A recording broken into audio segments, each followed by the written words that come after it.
Good morning, everyone. Good morning. Do I actually have an agenda in here somewhere? In your binder. Thank you. All right. Who would like to give the invocation? Ms. Bays? Diana? Would you like to give the invocation? Sure. Excellent.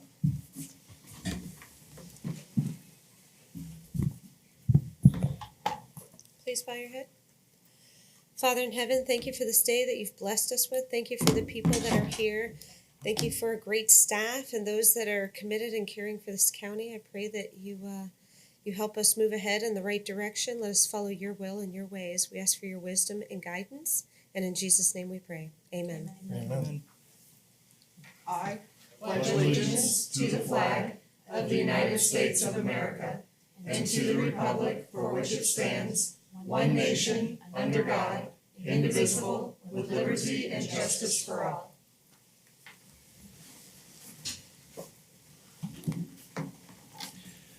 So, welcome to our strategic planning update.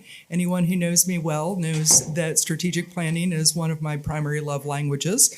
I believe it's also one of Mr. Howard's, and so I think we've made an outstanding choice. And when I ran for office, I said we need a strategic plan, and a whole bunch of people tried to make it a complex thing, and it's really not. It's simply sketching out where we want to be in 5, 10, 15, 50 years. It takes a while to do that, of course. And then we put goals against that and we start lining them up and knocking them out. And starting with that, before we even do that, we have to figure out what our values are. And we are faced with an amazing, enormous tsunami of change going on in this county that I grew up in. I first moved here in 1978. I think when I left for college in 85, we had 5 stoplights in Crystal River. 44 was a 2-lane road. There are many people who've been here much longer than I have. There's several in this room that are multi-generation Citrus Countyans, so you've seen even more change than I have. So there's no doubt that the challenges are huge, but I look back in the last year, even with the last commission and the last administration, we made great progress on the strategic plan. And ever since this new commission has been seated and Mr. Howard took over as county administrator, wow. So I want to just take a moment. I know it's stressful. We all have stressful jobs and the public is fearful and sometimes they take it out on us. And let's just take a moment and be overjoyed about the progress that we've made and that brighter days, even better days are ahead. As Mr. Howard likes to sign off, yours for a better citrus. So, okay, are you taking over from here? I will, if I can. First of all, thank you. I often remind staff and remind myself we're only 6 months, 20 days into the strategic plan. And I think when I did my interviews with each of you, I talked about that what doesn't get measured doesn't get done. So we're measuring things, we're looking at activities, milestones, and what I also asked all of you was the magic sauce, and I think I'll never forget, they said it was a mic drop with Commissioner Carnahan, was I said I focus on 5-year, 10-year, 15, 25-year increments, but I want 12-month increments because you get a lot done. You get a lot done in 12 months if you're able to do that. So that's what we've been extremely focused with your direction. So I want to talk about that today. I'm going to go through it. We have some other issues I want to talk about today, but I want to go through the progress we made, and there's been a lot of progress. So I want to applaud staff and celebrate that today too. It's a different culture with what we're trying to do of the high-performance organization. So it's got to be a can-do attitude. No because, yes if. How do we get there? So that's constantly what we're doing. We're trying to make sure we're getting there, and we have a good team in place. We're going to continue to do that. With that, I want to start with a video. We've showed this before, but it's been updated, and I want you to see some of the progress. I'm going to dive into a PowerPoint and kind of just give some quick highlights. With that, if Kat can please start this video.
if we remain persistent and focused, there's nothing that this government can't accomplish.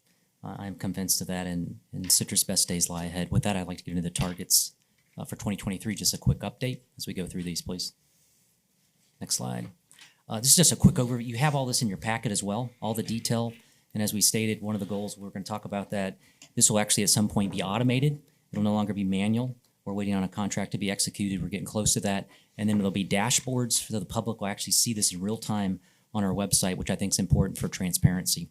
But the good news about 491, a lot of hard work was done on this. The good news is we're on schedule now for October 21st, 2023, for the board to approve that bid to go out to get this underway, this work. We're hoping we'll beat that timeline. We just received concurrence. So those are all the things that have been accomplished in 2023. And again, we have 5 months still to go. All the activities and milestones, you have a historical document now that we're actually keeping an archive of, that you can see all the major milestones that staff's been working on over the last 6+ months. Next slide.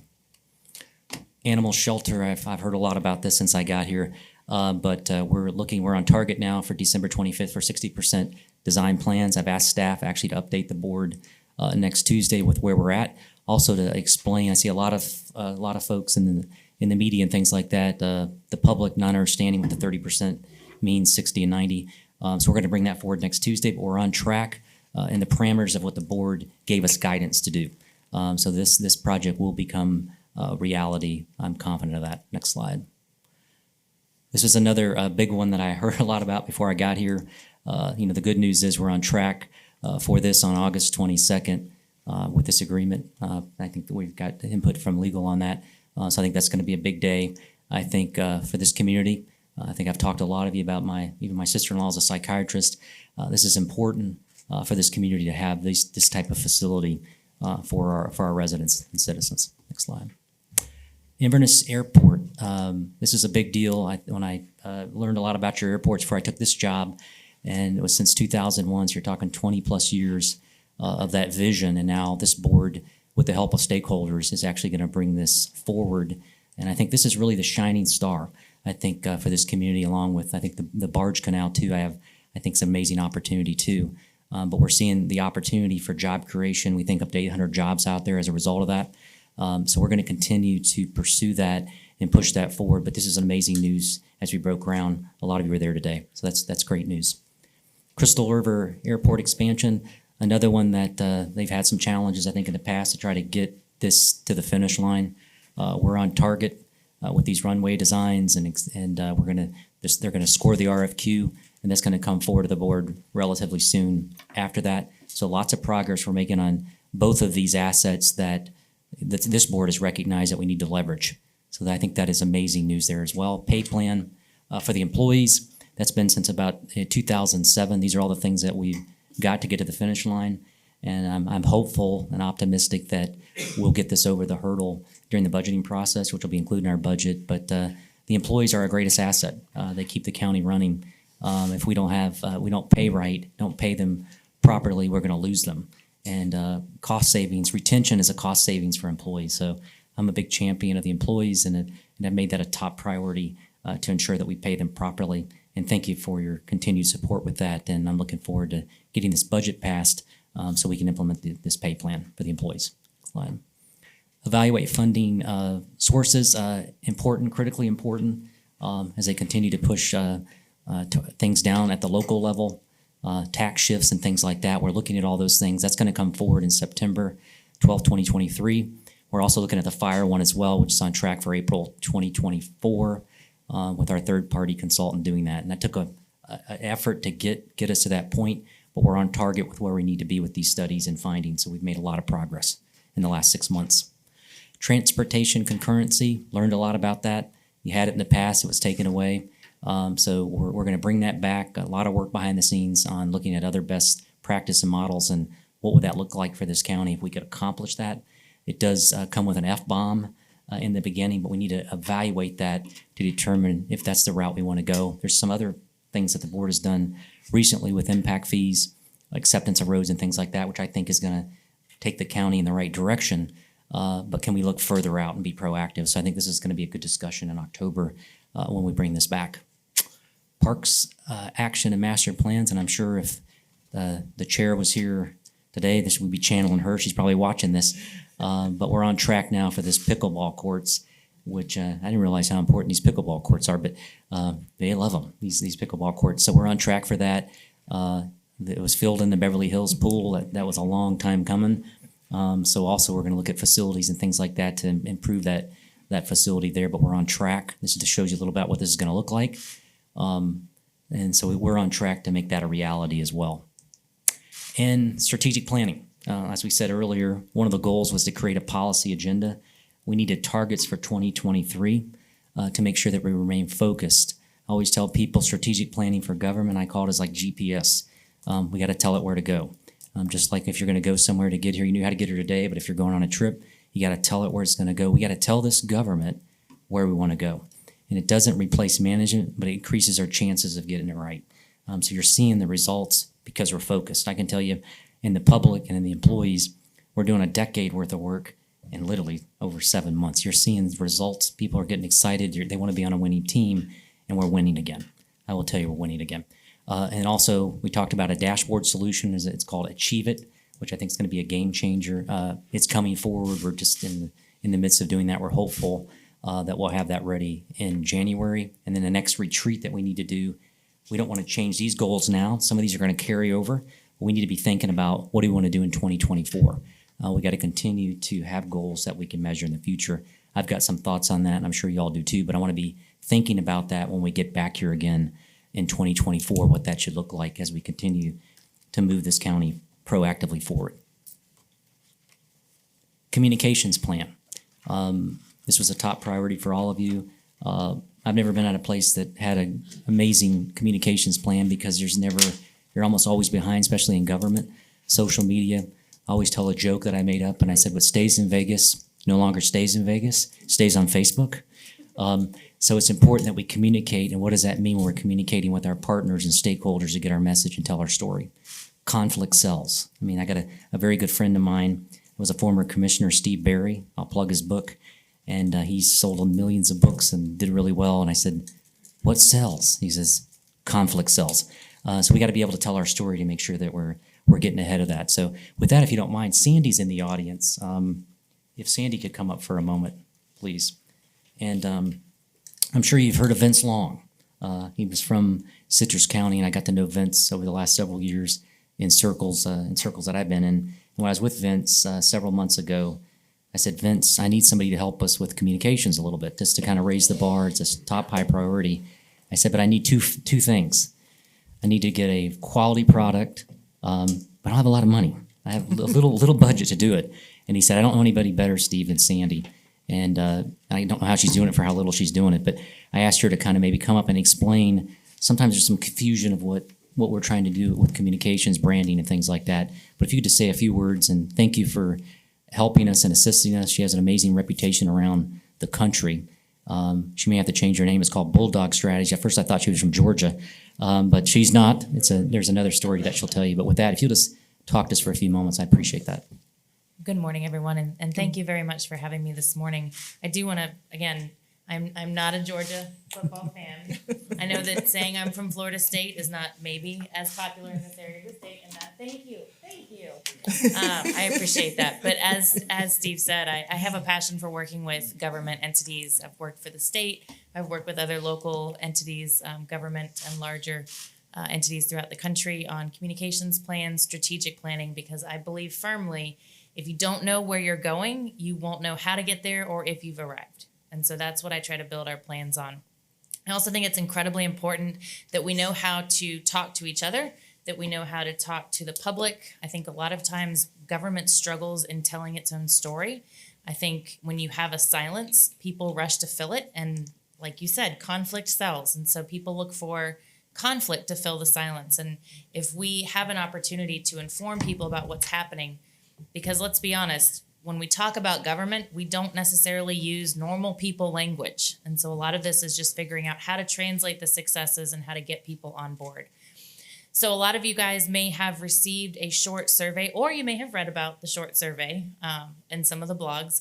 I do want to make sure you guys understand that this is really just the beginning step to get a feel anecdotally for how you feel about Citrus County government, how you think other people feel about Citrus County government, and how we want to end the project in terms of messaging and feelings. And so not meant to be a scientific survey, just to get some anecdotal evidence. So we did pretty good. We got some good information back.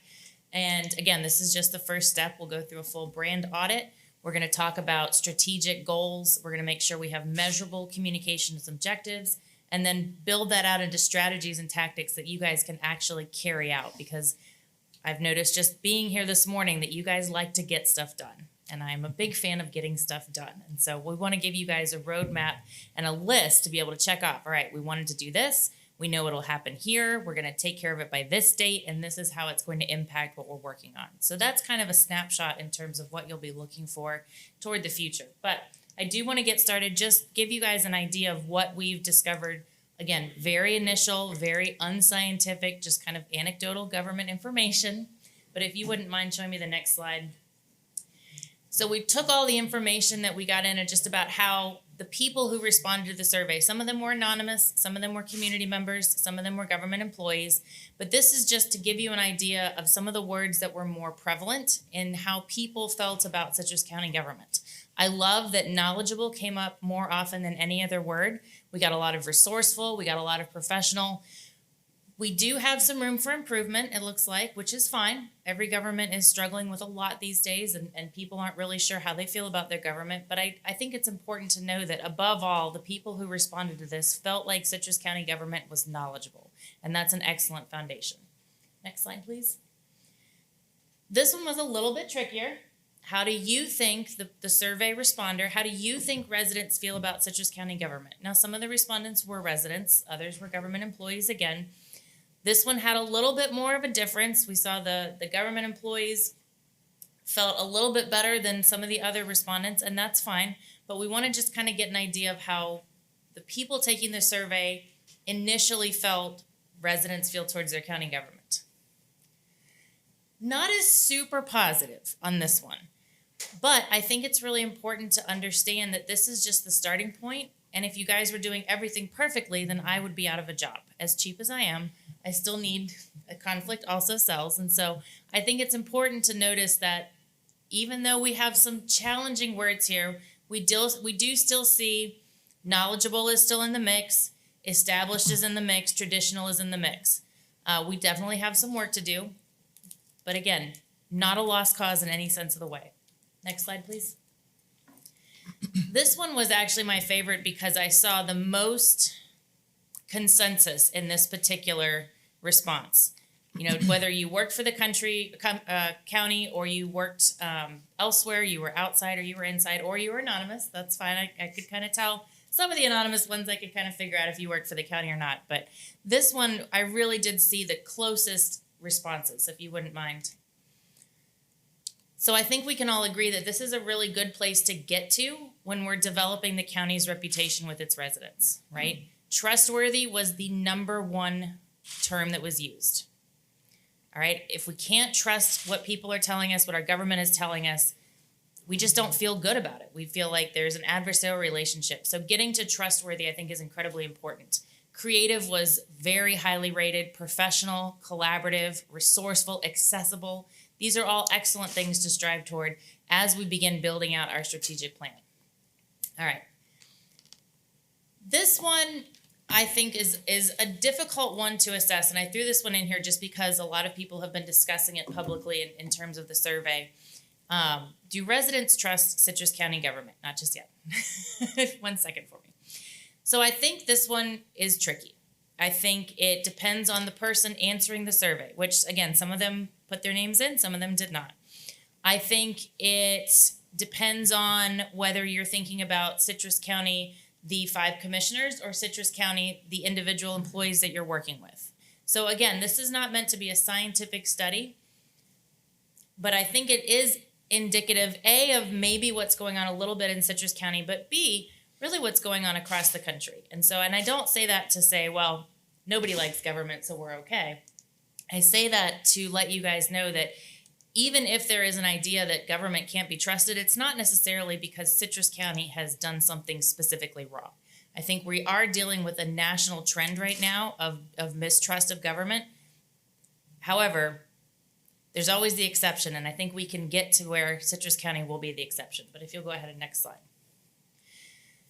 So this is just a smattering of some of the answers. All right, you will see that several people referenced that by and large, people across the country are feeling generally mistrustful of government. Again, I don't think that that is necessarily an excuse. It's not a justification, but it does provide some helpful context so you guys know you're not all just the devil. It's just that people are a little bit uneasy around government. I did see several responses that say, I'm not sure that they trust right now, but I have seen a positive change. We are seeing improvement. And so I think we can start building on that. And as Mr. Howard said, as we build that dashboard, as we increase transparency, as we make things more accessible and more helpful and digestible, I think we will start to see that trend in a positive direction. So I do really feel, based on your commitment to what you're working on, we can make Citrus County the exception to the rule that people aren't super happy with government.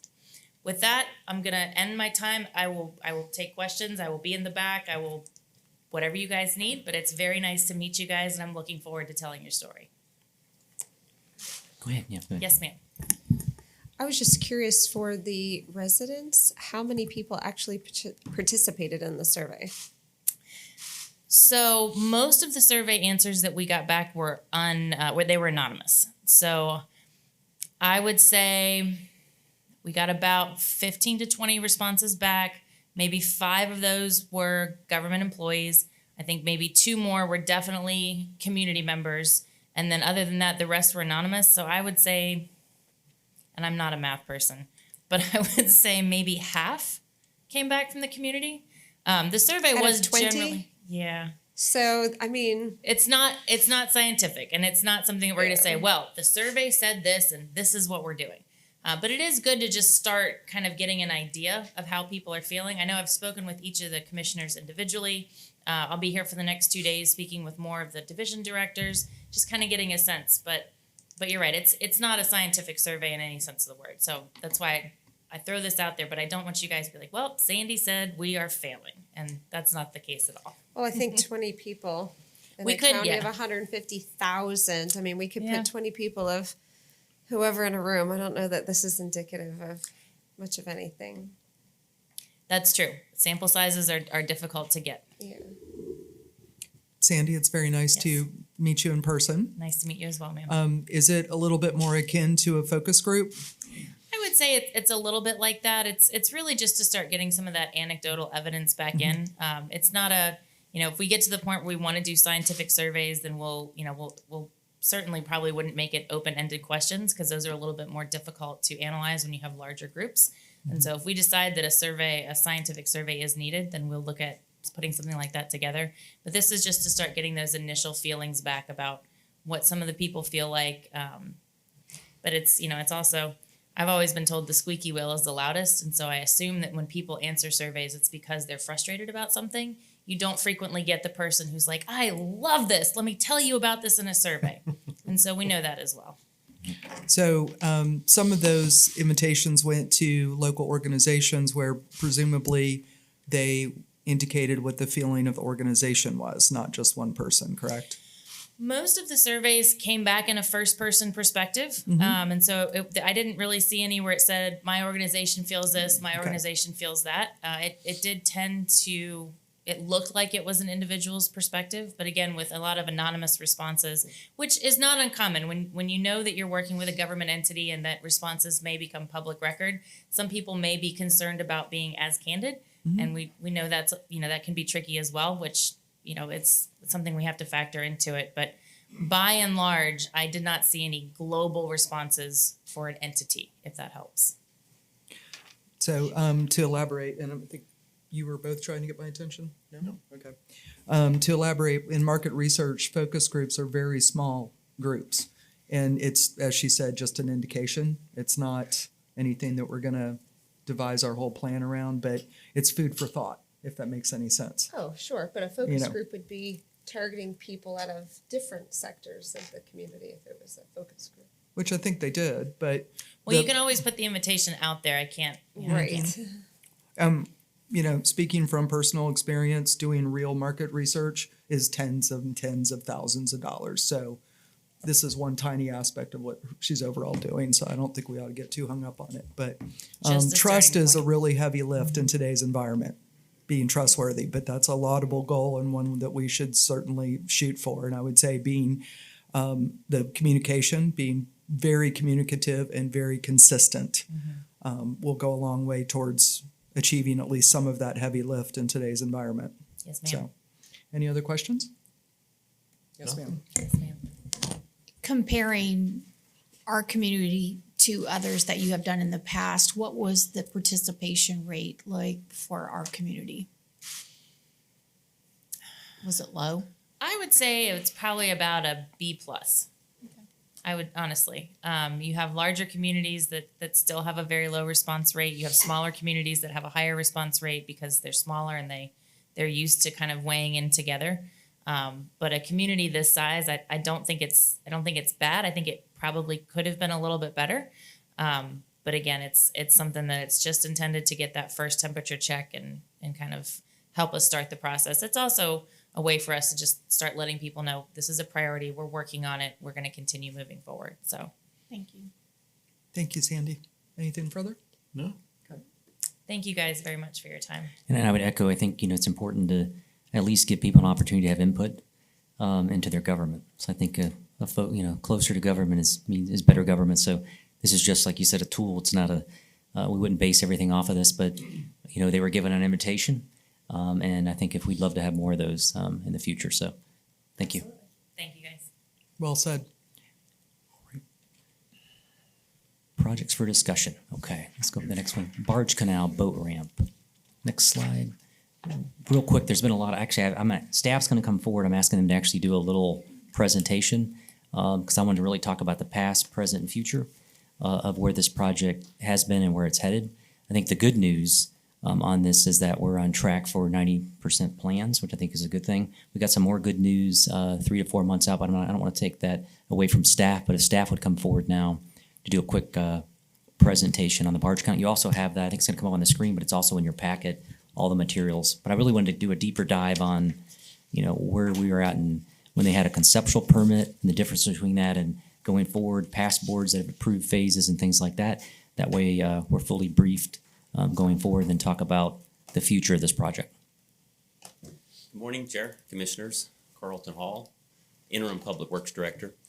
So as Steve had mentioned, we're going to go kind of through the process of the Barge Canal Boat Ramp, how it started, where we are today, and then where we look to be in the future and hopefully get some direction.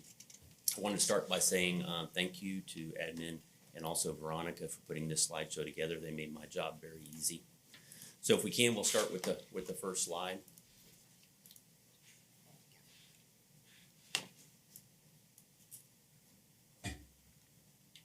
So the Barge Canal Boat Ramp's located, of course, in northwest Citrus County. It's about 18.55 acres, and it's along, of course, the Florida Barge Canal. Next slide, please.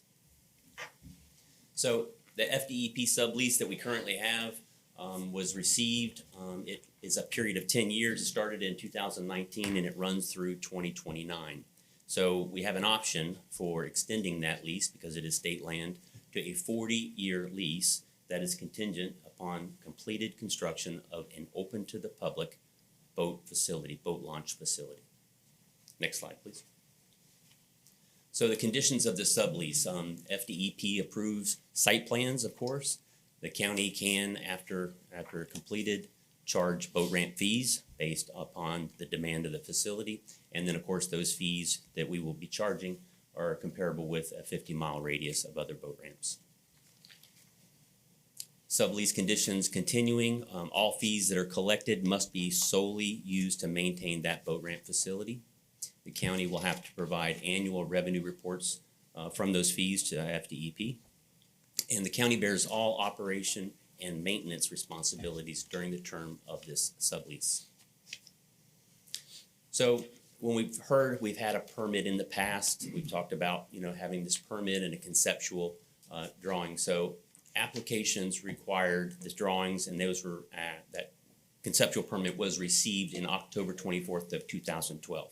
That really just allowed us to have Swift Mud involved, and they were locking in the environmental considerations within that project for water quantity, quality, and that gives us the 100-year flood plan and wetlands as well. So future construction plans are required. Next slide. So now we're at where we are today, our current status. This is the design of the modified Phase 1 build-out. This was approved in November of 2022 by the board to move forward in getting this design completed.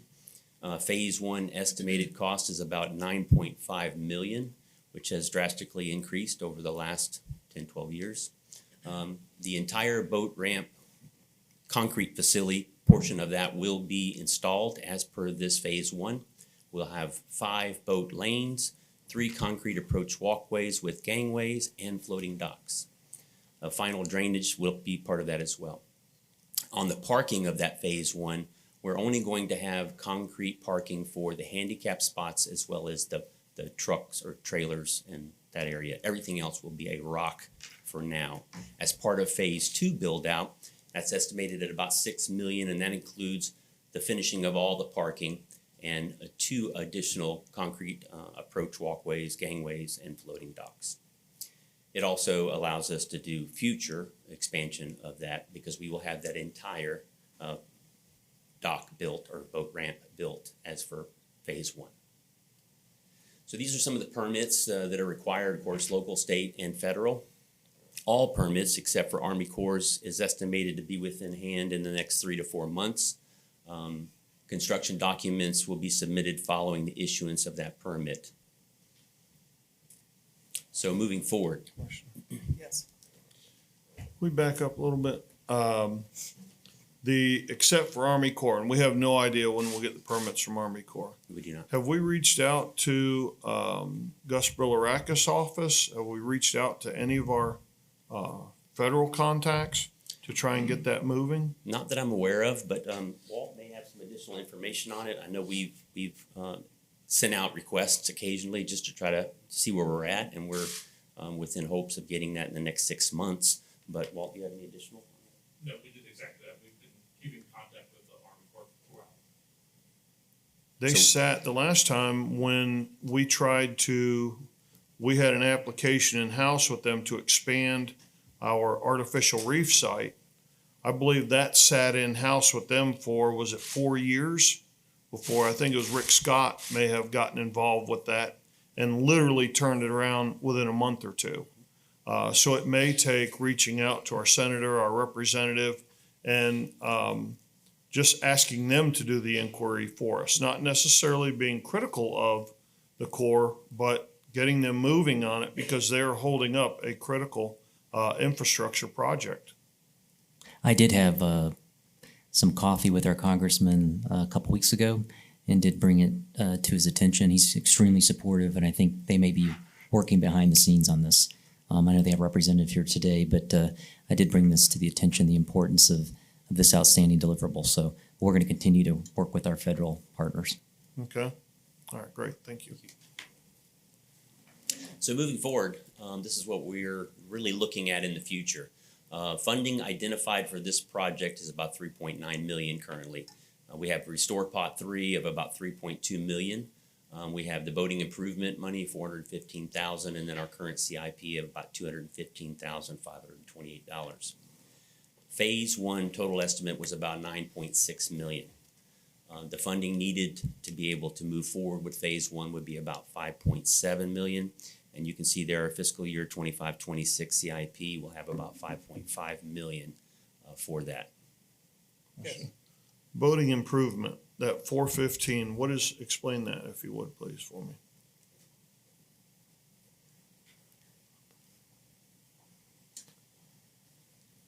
Those are fees that are collected for, I believe it's when you buy a license. When you register your boat, those Right. registration fees, we get a portion of that back. Right. Okay. So, All right. Very good. Does Thank that you. also include our boat ramp fees? no. Thank you. No. We promised, the board had promised that money would not be used to build that new boat ramp on the barge canal. That money, those launch fees were being collected to improve existing facilities.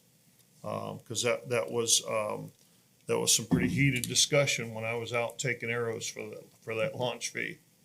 So anyway, thank you. I'm glad that that's not what that is. So this is really, that past slide, please. That's really just a breakdown of the monies so far, where we're at, that kind of reflect that first page. Next slide, please. So budget and funding sources. Potential funding sources could be state appropriations, tourism funding, park impact fees, more boating improvement grants, and true-up funds are our options for the future. Next slide. So this is really. We go back. Sure. We go back one slide. I believe it was the last meeting or meeting before that, I talked about the boat, a boat launch fee up there at that ramp in particular, and possibly bonding that revenue stream for construction specifically of that ramp, that facility. And again, the board would have to pass a covenant to budget appropriate should the launch fees not cover the bond payment. But the Cedar Key ramp, which is well within that 50-mile radius, that ramp is $15 per launch, every single launch. There is no annual pass. Now, certainly when you get down in the city of Crystal River, there are some ramps there. There's at least one ramp I know of that's $20 a launch, or 10 and 15, it varies. But I do think there is a revenue stream there from the launch or parking that we could look at bonding that, and that would be a revenue stream. Certainly the park impact fees, but there's going to be a tremendous demand on park impact fees for other projects, the Halls River Road multi-purpose path, and other, stuff out in Beverly Hills, the pickleball courts, things like that. There's a lot of areas that need those, we'll be looking towards those park impact fees. So I think unless the board were willing to look at possibly bonding the county-wide park impact fee and doing some of these bigger projects, which is the primary reason we went to one park impact fee and not district-wide, so that we could use those for these larger projects. That would certainly be something to look at. I'm a little concerned about the impact fees, though. Okay. I would look more towards that launch fee and possibly bonding that for the construction of that. And I will say, I'll jump out there real quick and say, I think that funding for this facility needs to be at the very top of our legislative request list this year. That we need to be asking our lobbyists, as well as those of us that go up to Tallahassee in January or whenever we're headed up there for legislative days this year, that needs to be an ask. We're going to have to see, and it's been repeated many times already, we're going to have to be able to show our legislators that we're utilizing the funds that they've already given us in years past. But this is a project being built on state land that I think we could make a great case for the legislature supporting some of the costs to get this thing built. Definitely look at that. Next slide, please. So this gives us a little timeline if we were to use those restore funds, the $3+ million, at how we would move across the calendar and when we'd actually start construction. So if we were to use those funds, you could see the steps we go from starting in December 2023, which we are hoping to receive the final 90% plans from the consultant. We're in the stages right now of reviewing those plans. We have a meeting scheduled to review those. Of course, the 100% plans will not be completed until we get the permits, because if there are any changes as per the permits, then that will go into the plan, and then we'll receive the 100%. There is a year delay between submitting the grant amendment to the Gulf Coast Consortium until we receive Restore Act funding. What is the grant amendment? What are we amending there? Just that it's being done in two phases rather than one, or? We'll have Aaron come forward on that. Yeah, what's triggering that year delay? So we already have a grant from Restore for the design of the barge canal. So they're considering it an amendment to add the construction funding. However, right now, I just spoke with them. They're only taking those amendments or those grant applications 4 times a year. So they sent me the next 3 dates. And the one that most closely coincided was we could send it to them in April and it would be for a May meeting. So they're only taking them 4 times a year. Right now, on average, it's taking council, Gulf Coast Restoration, Ecosystem Restoration Council, about a year to approve projects. It may be quicker because they've already approved design, so they already kind of know the project. But they are telling you right now, you can just plan on a year. How much are we looking to get out of them for the construction of this project? 3.2, And how much do we get for design? about $665,000. Okay, thank you. Can't really walk away from that. So the next slide kind of shows if we don't utilize the restore funds and we go after it just with county funds only, it really moves the project up just about a year. We would show construction starting in May of 2025. Next slide. So now we're at the point, if you have any additional questions. I don't think so. I have a sidebar question actually for Commissioner Kennard, since I have to get back to someone who wrote to us. What are our plans for improving boat ramps? What's number one on your, since you sort of spearhead that for the commission? Yeah, What's your number one on your hit list for improvement funds?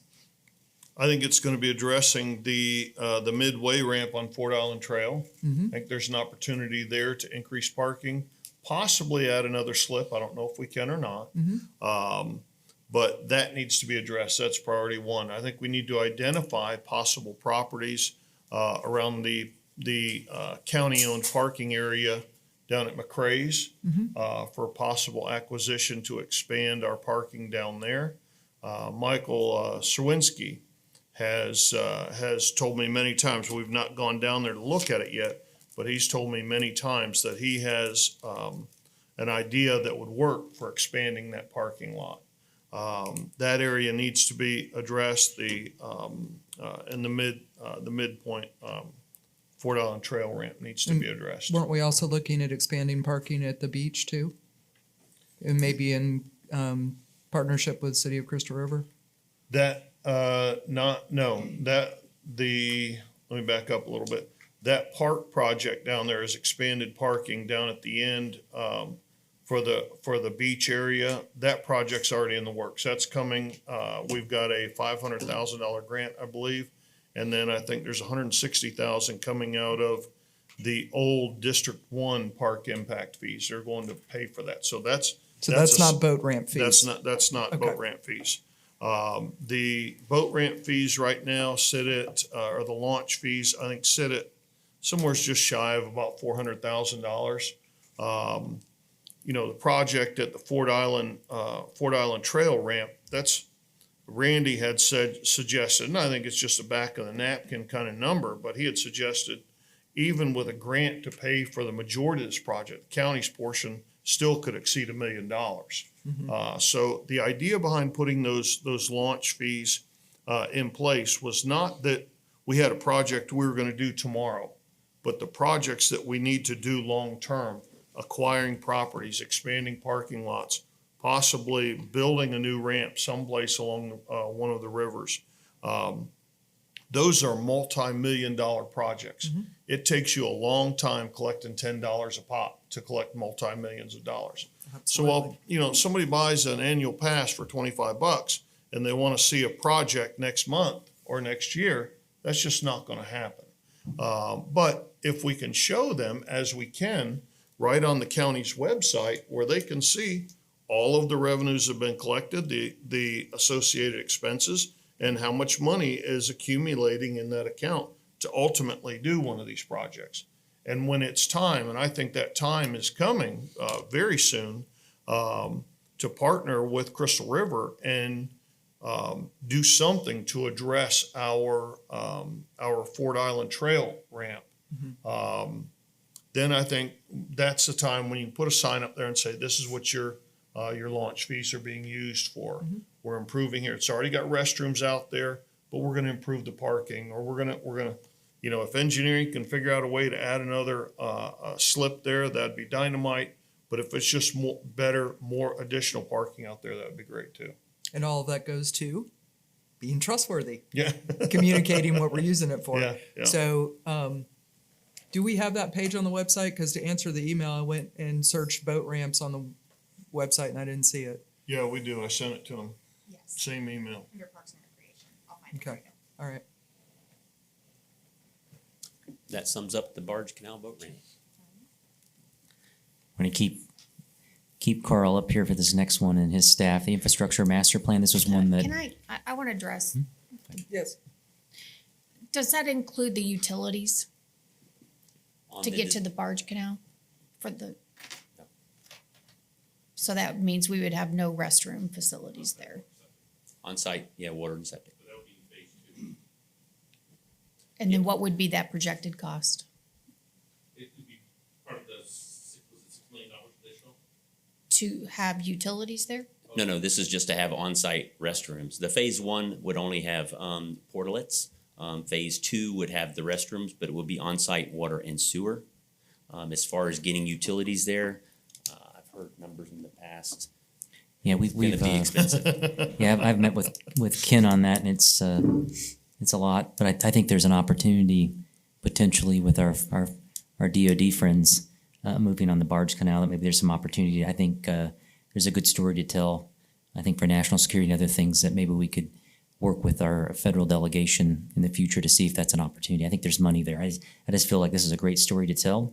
And I think not only is it a win for them, but it's a win for other folks to get up on the sewer side. So we are having those discussions.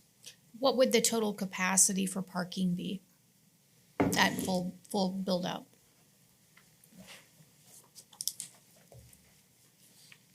I don't have those figures in front of me, but I could get them for you. I guess. I would say 40 to 50 in phase one. For the, just phase one or the whole The total build out, total bill? 308 total, 308. 57 regular spaces, 6 ADA, 241 boat trailer, and 4 ADA boat trailer. So a total of 308. So a truck and trailer would be how many? 241 regular truck and trailer. Okay. And if we were to look at leasing this out for a design build for a marina operator and let them do that with, is that anything that, I believe back in 2013, 14, we kind of looked at that? Yeah, I don't. Part of an RFP that was put up for a marina. Yes, And do we have that study available to see I don't. what that looks like and kind of, Not, I think that would be noteworthy to look at as opposed to us taking this on, the possibility of working with a marina developer where we would have storage, letting people launch, you put your boats there. Is this in the manatee protection zone? I am not sure. It is? It is, but part of the study that Yeah. Mr. Zawinski did for our conceptual permit, Yeah, allow he it. showed that having a ramp at this location as opposed to ramps in other areas, it actually draws more boaters to this location, which makes it actually an improvement for the management. I have one final concern about this. In 2020, Citrus County did a mitigation report. And the mitigation report findings was that there is no fault with the dam. However, the dam does not work, it's not operable. But in 2002, a 40-foot crack was discovered. The crack was located 2,000 feet from the Inglis Dam in the bottom of the 3,600-acre Lake Rusal. If the crack were to expand, the dam would be impacted, resulting in cracks, leaks, and eventual failure. So before we start putting money into a project like this, and I want this project, so don't get me wrong, but this is due diligence. And this is a report that we did in 2020, and we should be looking at that. We'll investigate that. Commissioner Kennard? I think it's a great finding, but the crack's in the bottom of the lake. And I don't want to hold up our project waiting on DEP and, what you call it, Army Corps of Engineers and the rest of them. They're aware of it back in 2002. They're not going to move anytime fast to fix the crack in the bottom of Lake Rusaw, to prevent failure of a dam that they're not using. I think that puts the brakes on the whole project. Is it a good finding? Yeah. And maybe an inquiry into, are they concerned about it? But I don't want that to be a barrier to us building a ramp on the barge canal. If that crack opens up, maybe it drains Lake Rusaw. I don't know what happens to it, but, it's a couple thousand feet, I think, from the dam, from what I heard there. I don't hear much. But I don't want that to be a barrier to us building the ramp up there. We have got to get this project moving. I'll get as much information as I can and get it back to you on that. All right.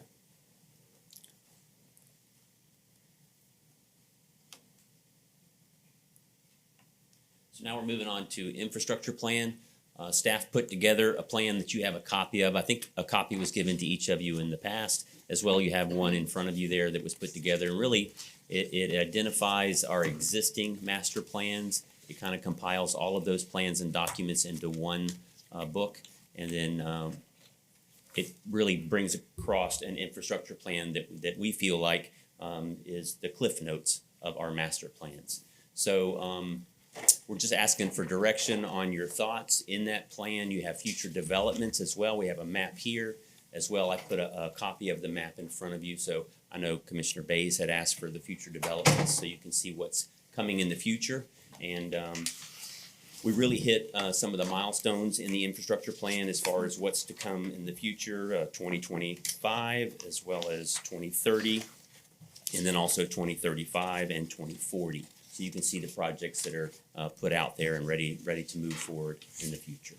So really, we're looking for some direction on what you feel the plan has in it, what it's missing, and whether we want to go even on a larger scale than we currently have. Chair? Yes.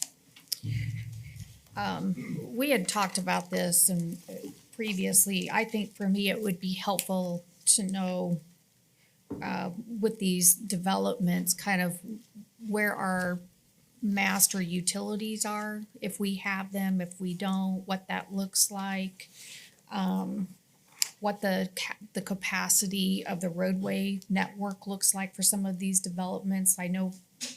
We know that Rock Crusher and Venable is in pretty bad shape. I would just like a full overlay to see what all of that looks like collectively. So if we know that we need to run utilities, or if we're gonna have more septic, what does that look like for all of these future developments? Sure. What we'll do is this is kind of a living document, so we can just make updates and changes as things progress. And that's one of the things we can get with GIS to put those ideas or those existing infrastructures on the map. Carl, are some of these things that we voted against already? Like I'm looking at the Oak Village multifamily. I mean, the map's so tiny. Is that something that we already voted down, or is that a different project? It's possible. I know this was put together weeks ago. So it may be that this changes, on a monthly basis, depending on what gets approved and what gets shot down. And the RV park off of 19, I think that's the one that just came up at the last meeting that wasn't approved, right? So these are not. Correct. Yeah, that will be constantly updated and changed as things move forward. Oak Village was months ago, though. Yes. Many, Was it? many months ago. That's why I asked why, I could I understand. maybe can't, the I can't argument. actually see it, so, well, even with my reading glasses, I can't. But I'm just wondering what else is on there that shouldn't even be on here. Yeah, nothing that I'm aware of, but I could review it again and then send out an updated map. That'd be great, thank Okay. you. Yeah, and some things haven't been voted on yet, so these are not projects that are major future developments, some are and some are Right. possibilities. This is just what's coming in the future, kind of a forecast.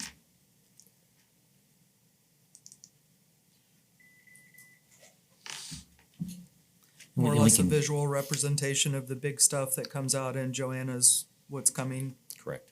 monthly. Yes. And there's a larger map there, Commissioner Davis, underneath what you have in front of you. Yeah. Underneath, there's a larger one too that might be easier to Oh, all the read. way at the end? Oh, duh. I would Thank just, you. if I may, I would just caution us putting things like this out in public, because then the public will be contacting all of us for things saying, hey, this is the developments that's happening, but we haven't voted on a few of these projects yet. So I don't know that I would be throwing that out, that this is happening. I Or think it's put gonna- check marks or question marks on them. Or color code them differently, or, yeah, I Okay. just, yeah, because even confirmed in the projects, yep. legend, it doesn't say, there's no difference between proposed, like under projects, we have things that we have not voted on and we don't know that they're happening yet. Exactly, understand. It's a good point. Anything further? Yep, we can get it corrected and get it right. So, Thank you. no problem. We just want to make sure we're going in the right direction. I think I had several meetings with Commissioner Bays. I think part of it is just getting a snapshot of, where we headed, things that we have approved, what's the infrastructure there, and also what are we gonna need in the future. I think that's kind of where we're trying to be able to see that visual, but we'll make sure we get it I tweaked up. agree, and I Yeah. wanna see the things Yeah. that maybe we haven't voted on yet, I just think that we should Right, I agree, yeah. make them yeah. look different. Yeah, we can do that. We can get it right. One final question on infrastructure. It's not our deal, but does anyone know what the latest is on 19? Because I got an earful yesterday on 19. Yeah, I saw an email myself, but I haven't That- gotten an update as of That yet. apparently all the equipment is gone. Like they pulled everything out and all that's left are the barrels. It's your district. Do you know anything? Okay. I'll get an update, make sure everyone's got it.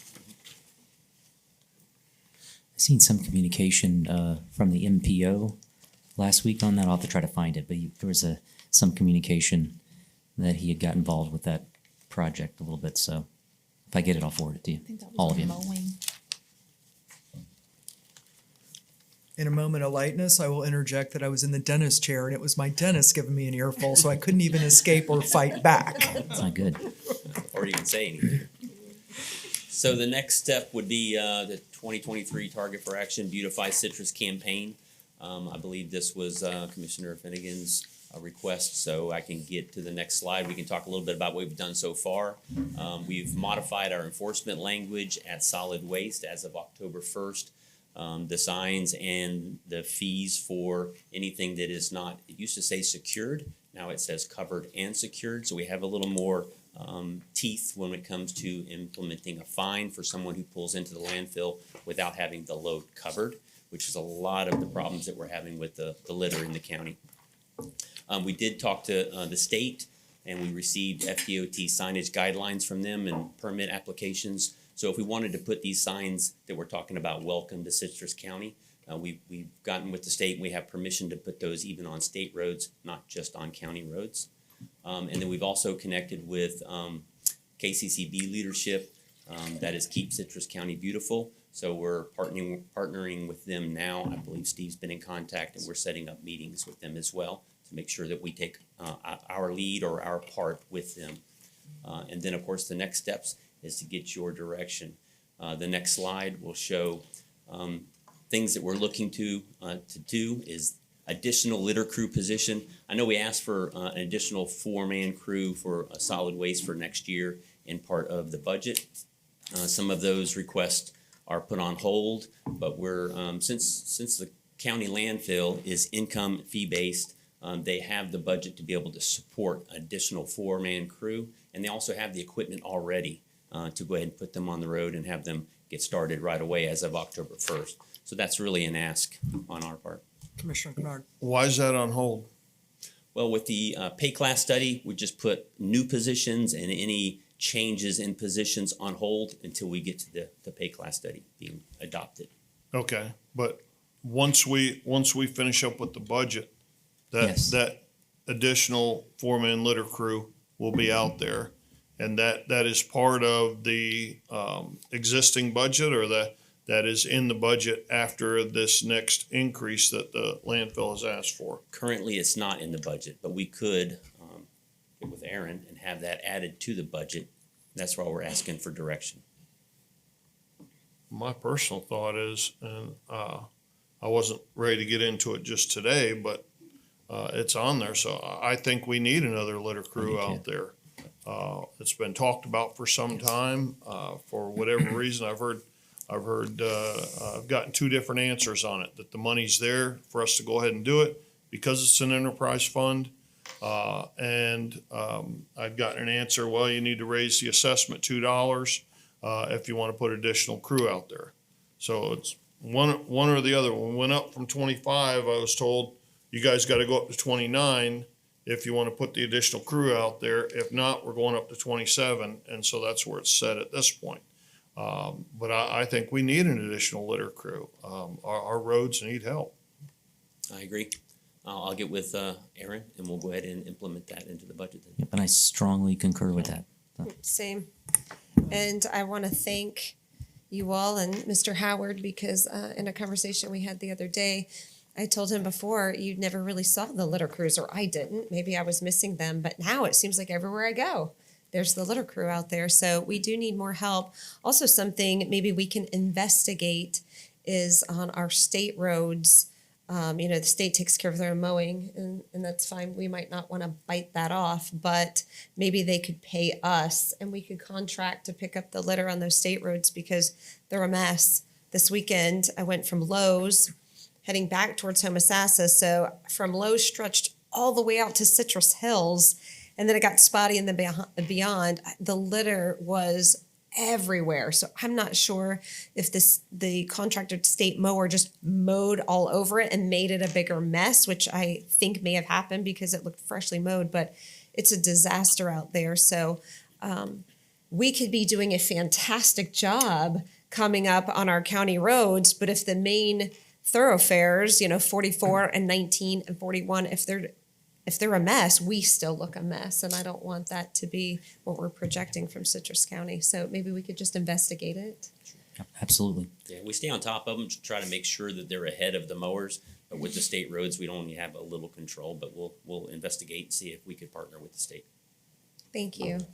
I will say the four folks that pick up all this litter, I was so impressed with what they were doing. I said, these are actually the rock stars for this county. We actually put a YouTube video together because I asked them with all the hard work they're doing out there, and actually it's out there now, the YouTube. When I do public speaking engagements, I always play it because they're doing amazing work, all the stuff they're picking up. So, and I want to double it. I think it's important to get 4 more of these. So I love what I'm hearing up here. I'll come forward quicker and faster to get this approved before October 1 because I think it's that important to do this. Thank you.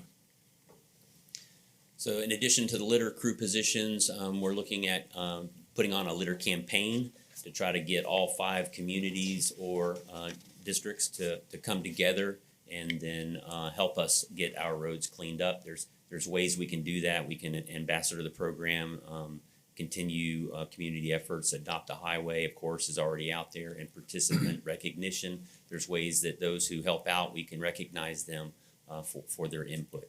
And then, of course, social media as well.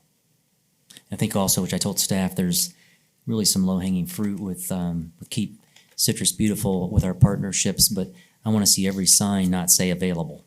There's a lot of signs across this county that say available, and the goal should be that none of them are available. We have a waiting list of people that want to participate in this program, so that's important that we get folks that want to actually do that. And I think that's going to be part of the partnership, strengthening that, and actually working with each commissioner in your districts to get, I think, some of the corporate partnerships. I think there's a lot of corporate partnerships that can step up and be a part of that as well. Because it's important to make sure that this community, it is judged. People do judge a book by its cover.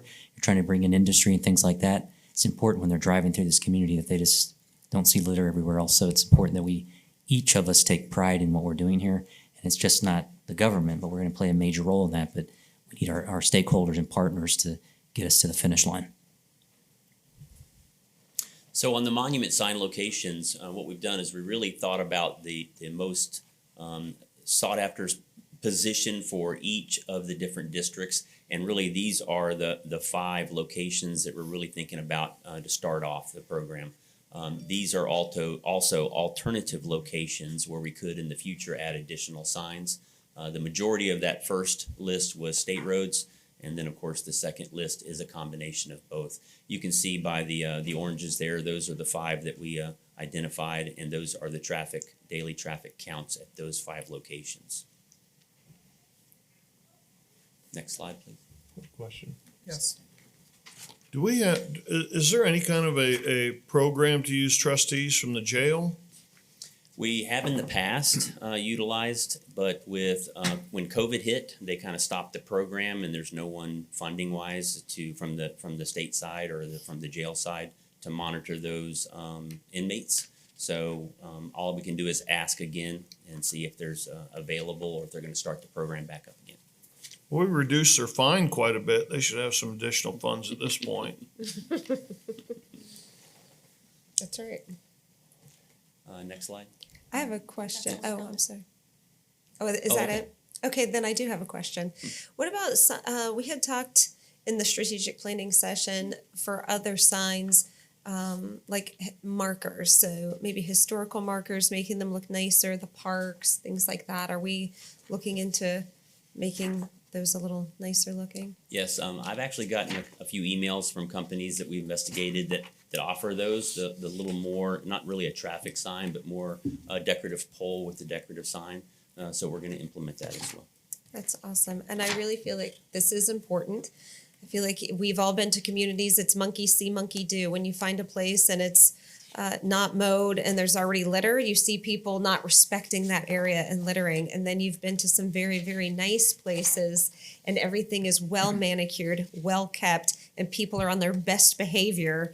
Beyond just littering, I think that they just behave nicer because they know they're in a place that expects it. And I would like us to move toward that. And thank you, Carl, for your help with this. You're welcome. Yeah, I feel that 4-position crew, additional litter crew, is gonna make a big difference. Me too. Next slide, please. And that's it for me. Thank you for your time. Thank you, Carl. If I could, I was going to ask Gene to come forward since we have our lobbyist here with us, just to give us a little bit of the lay of the land. He's already assured me that he's going to get all that barge canal money. So he's on it. So that's good news. But no, thank you for all the hard work you're doing Thank you. in Tallahassee and your partnership. Thank you. Appreciate that. It's that time again. So it's quick. Last session was March and April. Now session's January, February. So we don't have a lot of interim. After we get done with January, February, it'll be March and April again before session. So they just published that the legislative requests have to be in by November 14th, midday. So we have time, but we're kind of under the gun to develop what we want to ask for. I want to echo something that Commissioner Kennard said. Our biggest asset and our biggest hurdle this year is going to be Representative Masulo. He's our biggest asset because he's in leadership. He's in his last year in the House, and he swings a big stick. He swung a big stick last time. We worried that without Wilton Simpson, we would not be able to be as successful. Well, Representative Masulo picked that up and more. I mean, he carried the load. And he can do that again, but he is adamant that he wants to know how money's been spent, and I'll use the Homosassa Trail. We got partial funding. If we want to go back for the completion of that funding, he's going to ask, have we spent the money? I mean, how we spent the money before he will agree to put in the request. If he puts in the request, I feel really good about our chances to get it. So good news, bad news. We're going to have to get by him at a local hurdle, but then once he puts it in, I feel good about that. And Senator Ndoglia being able to pull his weight on the other side. The money's there. There continues to be an overage from revenue estimates. Every time they report, there's more and more money. So I don't think available money in Tallahassee is going to be the problem. It's going to be more our targeting our asks.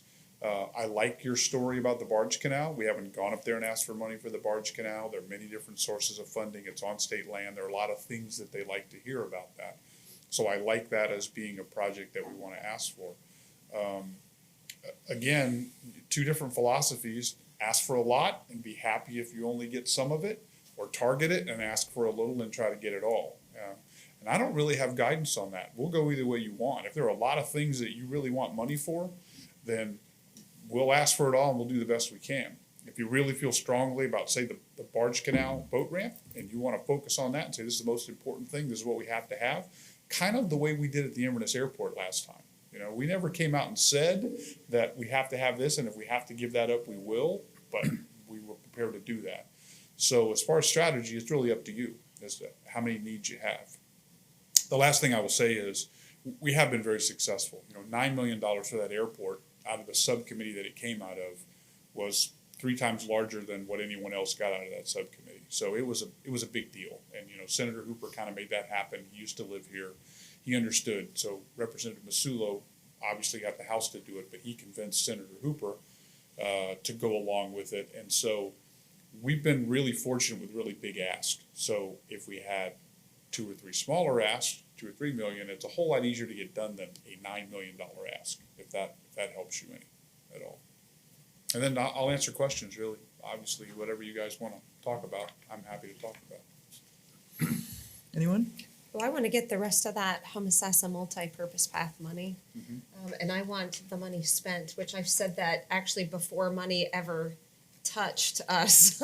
Spend the money, figure out how to spend the money, Right. and then make sure that we've matched what we said we'd match. And I think Representative Mazzullo is right to ask us what we're doing with the money, because, you know, he's putting his neck out on the line and really championing for us, and we need to do good on our end. So, Right.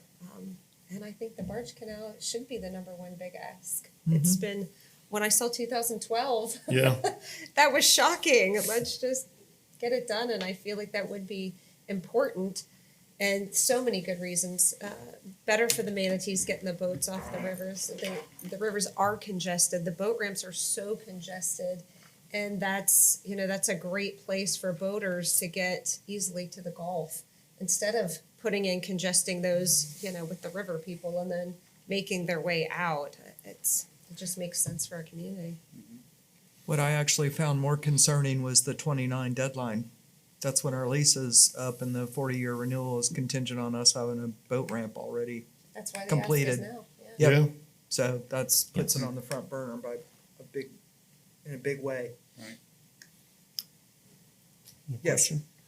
Gene, when do you think we need to have our legislative priorities list complete? And you and Steve having your conversations about what the strategy is going to be here? The first meetings for the House are the end of September. Then the Senate, they meet together starting in October. So if we had it done by the end of September, I'd be happy. 5 weeks, 6 weeks? Yeah. Yeah, It's a quick that's why I wanted turnaround. to I mean, bring we're this going up to that. today, just because it's fast track, so I wanted to make sure we're starting to at least get a little consensus on where we want to go after. Well, what comes to mind, just, having this little bit of conversation about it is, what's the project of the Lake Salapopka project?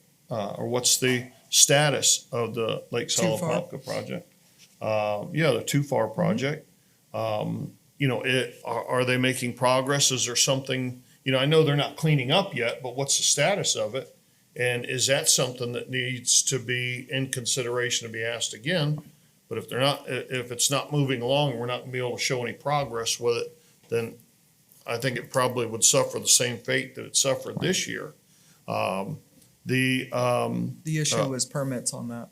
Okay. And has that ever been resolved? 'Cause We're working, actually, we're trying to have a meeting scheduled with the state just to kind of learn more about what we can and can't do. That's gonna be soon. Because we were talking about having it piggyback on our Yeah, permit. we're gonna But learn anyway, about that. go I still ahead. got the floor, right? Yep.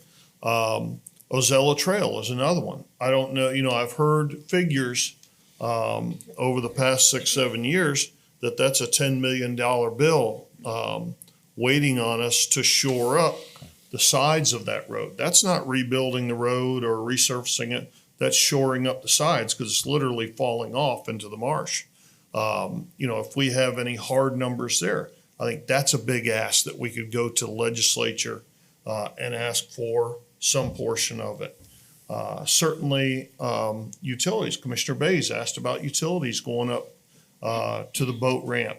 Inglis is wanting to get sewer up there, sanitary sewer up there. And obviously with the Coast Guard there, the boat ramp coming there, there's an opportunity there to maybe ask for a regional project that City of Inglis and Yankeetown could potentially be a bulk customer for sewer. We're not going to send them water, but they could be a bulk customer for sewer. That would be something that, two counties together could ask for. And now you're taking a huge mobile home park Yes. or a travel trailer park up there off of 19, taking them off of a package plant that they desperately want to get off of. So I think there are some big projects. 6 weeks is, I didn't realize that was, it was just sleep at the wheel. I don't know, but 6 weeks is a short time frame to put together a list. We've got some real projects that we could put together in a list and send to Tallahassee this year. So I'm gonna write down Commissioner Kennard as not a favor of one project, focus on that. Right, right. I have a question for you. Yeah, When you said 10 million for Ozella, was that for the road or is that the shoring up? that's the shoring up, Is $10 million? is my understanding, yeah. Could I insert one more thing, just to think about, okay? And it's inside baseball, but it really does help me get this done for you. There are different subcommittees in Tallahassee. If you want to get a boat ramp, it's gonna be in the DEP environmental, they're gonna do it, okay? If you want to get a road shored up, it's gonna be over in Hooper's committee and transportation, tourism, infrastructure. If you can balance between those two, like you're not gonna be in healthcare or criminal justice, those are the two big committees. If you can kind of balance your ask between those two. In other words, going to ask for money for Ozella Road is gonna be considered differently than money for the boat ramp. Okay, so if you go water and sewer, that's gonna be the same as the boat ramp, right? So Ken hates to hear that, because if he wants septic to sewer money, that's gonna compete with the boat ramp in the same sub. So I know it's inside baseball, but it's something to keep in mind is how successful we'll be able to be, No, that helps. right? Well, and the multi-use path would be in Hooper's. That's subcommittee. Hooper's, that's DOT, builds the path, so that's Hooper's as well. So, but I think the boat ramp's gonna be over in environmental. It's not gonna be in Hooper's, transportation and tourism. So that's Broder, in the Senate, so. Anyway, again, inside baseball, but it helps. It's good that you know the inside Success. baseball. Are y'all done? Because Commissioner Bays, yes. Resiliency dollars, Mm-hmm. are those done in like transportation resiliency, or are they done separately of everything? Environmental, resiliency dollars, Dr. Brooks, the resiliency officer, kind of hoards over those. They go through Broder's committee and environmental. So in the conversation with Ozella Road, we know what the condition is and we know the low-lying area of it. And to me, that is a resiliency 100% all the way project. I love that thought. I love that creativity. And Dr. Vasullo chaired the committee, not this time, he's education, but he chaired the committee that did all that resiliency work. I think he would love to champion a resiliency item to bring dollars home. So if we can make Ozella Road, shoring that up a resiliency project, I think that's got a lot of chance for success. Good thinking. Yep, that's very creative. We can get all of these suggestions together in position papers, I think relatively quickly once we get back with staff to see updates, status updates, and then we'll bring it for your consideration way in advance of those meetings. So we'll try to fast track this. I just heard about this as a sense of urgency because of what's happening with the January start date in Tallahassee. So these are important, what we're hearing from you today. So this will be helpful. So they just established November 14th is the day we have to have our forms Yeah. in, which staff cares about. Was we have to have the forms submitted, approved by the legislator. The legislator has to actually submit their forms.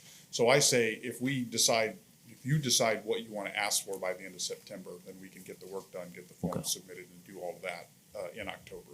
But they'll start having hearings in October, later October, in the Appropriations Committee, and begin to hear some of these requests. So the sooner we get it in, the better. But if you decide by the end of September and we have the forms filed by the middle of October, then I think we're fine. Excellent. Commissioner Bays, you had something else? I'm very concerned. There's been a massive amount of studies that are going on across the state about seagrass loss. And they've actually modeled this from the Levy County borderline all the way down through Port Charlotte. You know, Tampa Bay estuary has lost a considerable amount of seagrass. We're actually in pretty good shape, but I think it's partly because of the work that Save Crystal River or Kings Bay is doing. But that said, you know, we finally got our permit from the U.S. Corps of Engineers on Kings Bay last week. I believe Homosassa has still not received their permit to start their work. Coming soon. Pardon me? It's supposed to be coming soon. But, I mean, this is an ongoing problem. And I think when we have groups that are citizens initiated and they're doing the lift and it's not bogged down with bureaucracy and labored and government cost, and they're really taking the initiative to do these, we've got to figure out how we're going to move these processes along within our U.S. with our federal government and our local government, and how we're going to get these people to partner, these agencies to partner together, because that particular permit was being held up at the federal level. And that's what I'm hearing all over the state, is they are just very slow to respond. And particularly in Homosassa and Crystal River, you lose your time frame because of manatee season. And then if we're growing the grasses, it's a loss. So we've got to make sure that somehow we're partnering with our local state agencies that are having those conversations with the feds to make sure that if we're really going to be protective of what we're doing with our coastline, and we're losing these grasses, that they're a partner with us. And I don't know what your relationships are or how we get that message out there. And I don't know if Gus Bilirakis's person is here, but I mean, this is extremely important to our coastline. So I know a lot about that, and there's a lot of effort underway. So the way the funding for seagrass works is the funding goes to not-for-profit groups. Save Crystal River, Homosassa River Restoration in our county, they are funded, and then they contract with, both of these contract with Sea and Shoreline, who is spending a massive amount of money in lobbying fees and influence to try to influence the federal government, mostly the Army Corps.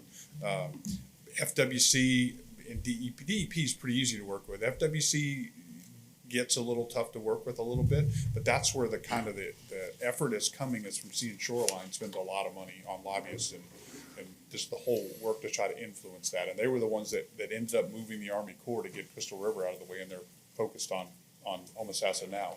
The problem is they're all over the state. Like everyone has seagrass problems. And so everyone's trying to hire them. And there's so much money, and money's not the problem. And the expertise to do it's not the problem. You hit it on the head. It's permitting. It's government won't get out of the way to allow it to happen. The governor's office has gotten, just a small example. So SeaWorld Hubs has a marina. They wanted to do a seagrass nursery, and Florida Power and Light said, oh, it'll be 8 months before we can get electricity. So they couldn't start growing the seagrass. We actually got the governor involved. And all of a sudden now Florida Power and Light's going to have it done in 6 weeks. So there is some momentum to understand that the seagrass issue is a huge issue for our state, us locally, and government from the top levels, politicians who have to be accountable to voters, are starting to turn around and look at companies and people going, oh no, that's not acceptable, you need to move.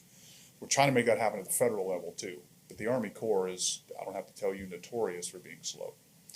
But there's pressure on them too. I mean, they've got Senator Scott, Senator Rubio, blowing his offices up, trying to get pressure on those things. So it's happening. It may be behind the scenes now, but there's a lot of effort being expended to try to move those bureaucrats to let us do what we need to do. Like I said, it's not funding, it's not expertise. It's just kind of government's in the way right now.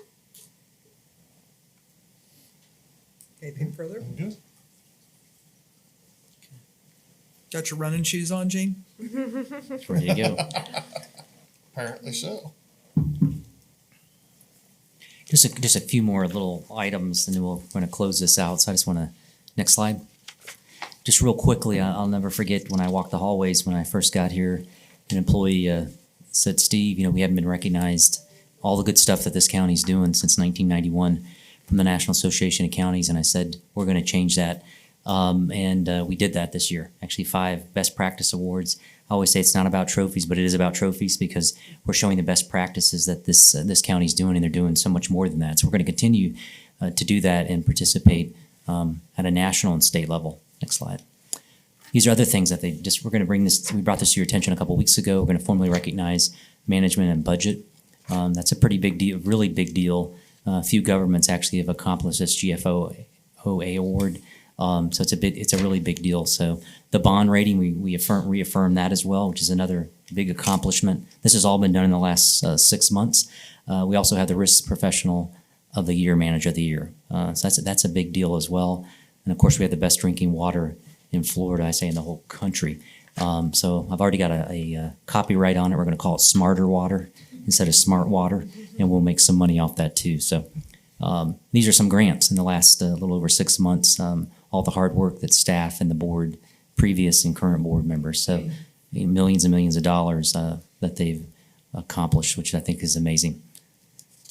And then Team Citrus, part of that initiative coming on board was to ensure that we are continuing to ensure that we are a team. That's important. So employee engagement, when I crisscrossed this county and did 50 plus meetings with employees, they said we want the breakfast back. It was taken away from us because of COVID. We've got it back. They wanted a barbecue. To be honest, it was a pretty hot barbecue that we did. They wanted it back. We did it. I said, maybe we'll do it in fall.